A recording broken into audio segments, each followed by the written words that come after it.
Nu terpercaya ka Allah, ngabantah ka Rasulullah, nepi ka gering taweho, tetobat pasti diloloh.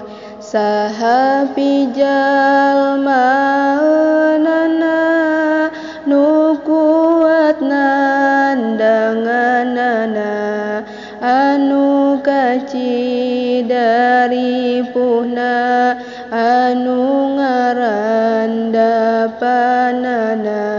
Moal aya anu kuat, teu aya jalan keur lumpat, pikeun jalma nu ma'rifat, disiksana paling berat.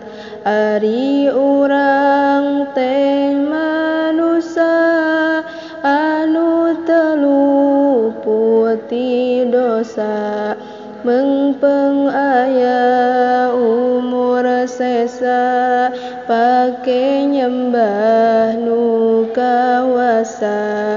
Ka Allah kudu sumujud, dina waktuna pek sujud, bari diajar jarud, komo mun getol tahajud. Wajib ulah dikantunkeun, geus waktuna laksanakeun, ulah dilalaworakeun, lamun hoream paksakeun.